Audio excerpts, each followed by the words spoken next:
It's time to find out What Shane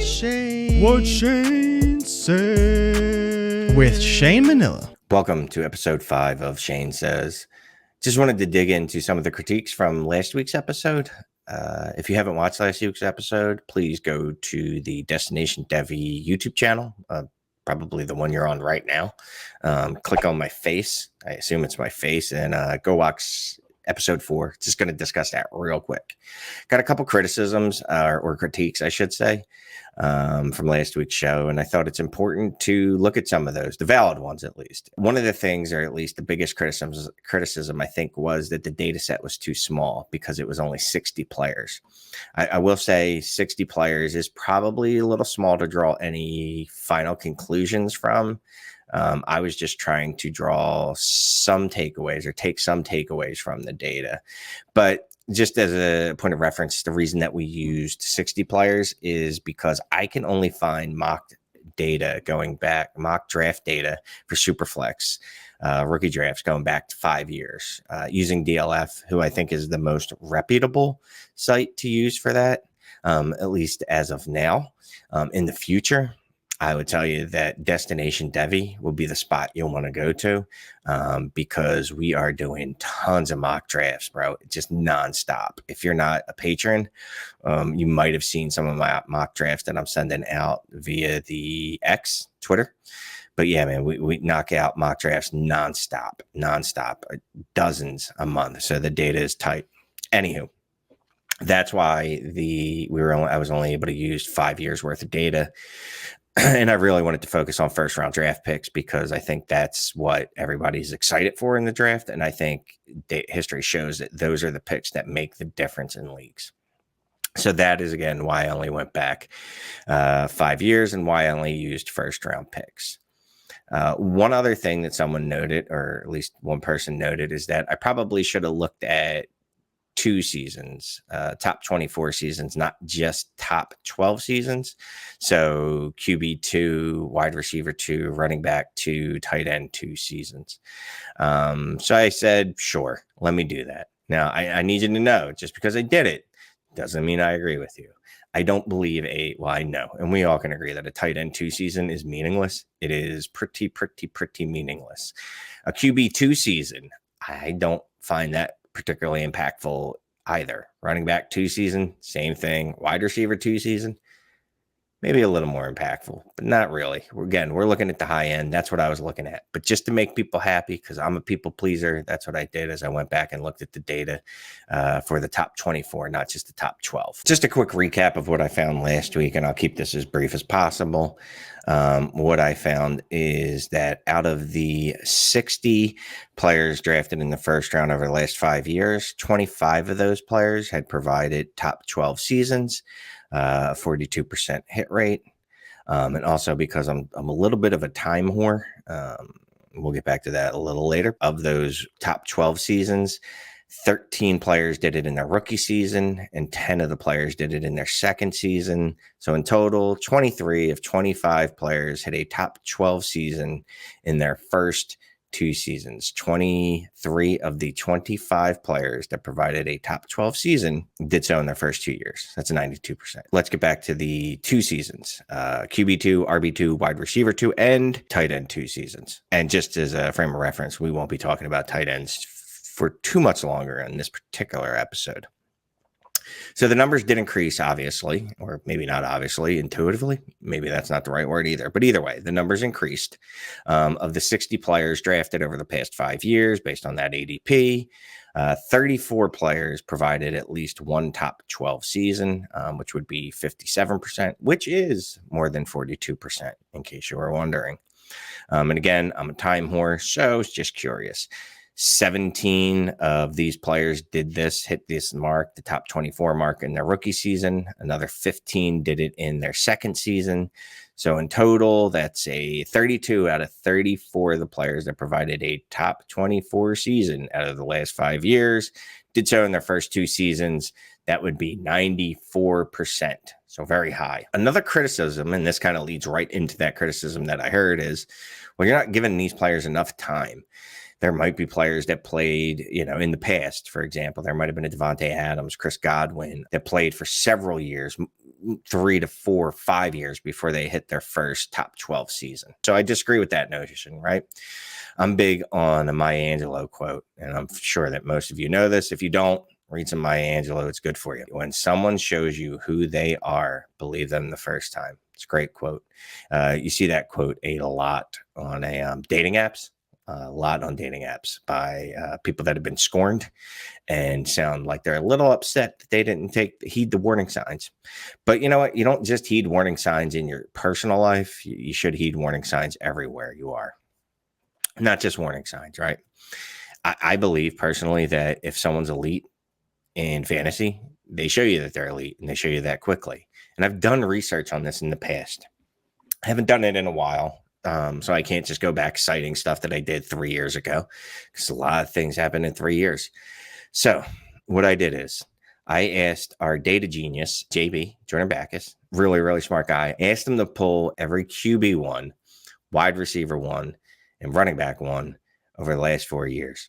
So that gives you a data set of 144 players. Just for funsies, I wanted to see how many of these players were individual. Basically, how many players did this just once versus how many players had done this on multiple occasions. I found that interesting, and maybe that's something I can talk about at a later date. But 77 separate players. It was 77 players that provided the 144 instances of top 12 production at those 3 positions. Interesting to me. I don't know if it's interesting to you. The breakdown was there was 28 running backs, 25 wide receivers, and 24 quarterbacks. Okay, so now is where we're going to get into the data. And again, what we're looking at is the players that are elite, top 12 players. When did they first hit top 12 seasons? That's what we're looking at. I'll say that again. Because again, I sometimes I don't even make sense in my own head when I'm saying it out loud. What we're trying to figure out is when do elite players first hit top 12 seasons? Basically, when do elite players become elite? When do we know they're elite? Is it after 1 year, 2 years, 3 years, 4 years? That's what I was trying to determine, or at least get some feeling of looking at this data. So what I found is 25 of the players that have provided a top 12 season over the past 4 seasons had done so in their rookie seasons, 32%. Found that another 22 players that had provided at least one top 12 season over the last 4 years had done so in their second season. You total that up, that's 61% of the players that have provided a top 12 season over the past 4 seasons did so in either their first or second season. I think that's pretty high. That means quickly if a player is going to be elite, or if they're going to be elite, I should say, they show you quickly that they're going to be elite within the first 2 years.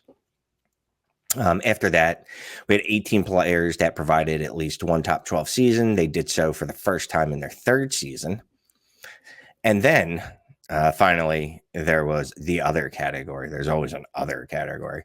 There were 12 players that provided at least one top 12 season during the stretch that did so in the 4th year or later of their career. There are some players, like I said, in the 4th year or later, Antonio Brown, Tyler Lockett, Adam Thielen, just a couple of the players, Will Fuller, I believe, off the top of my head, but it was definitely Antonio Brown, Adam Thielen were players that have done it in the 4th year or later. They had their first top 12 season. What I noticed putting this data together is that not all positions were created equal. Like I said, as I went through this, it was clear to me that the wide receivers in this data set that had provided you a top 12 season during these 4 years, most of these players, a significant majority of these players, did not do so in their first or second years, did not provide you wide receiver 1 seasons in either their first or second years, which was surprising to me. In fact, only 28% of the wide receivers in this data set of these players, these 25 players, provided you a wide receiver 1 season in either their rookie or their second season. Just 28%. I was dumbfounded and agog at that. Again, just 28% of these 25 wide receivers that have provided you a top 12 season over the last 4 years, that's 48 instances, had done so within their first 2 years. A little shocking to me, not going to lie.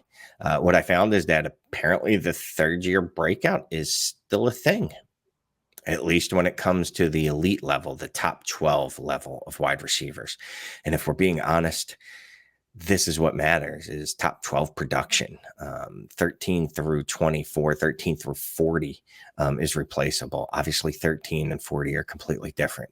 If you don't understand what I mean by they're replaceable and why I'm putting those ranges together, hit me up. We'll talk later. But the real needle movers, I should say, real needle movers are top 12 production. And honestly, if you want to get in a little deeper than that, you could say it's probably top 6. But either way, top 12 production, that's what we're going off of because we want to keep this data set as big as possible. Go back to it one more time.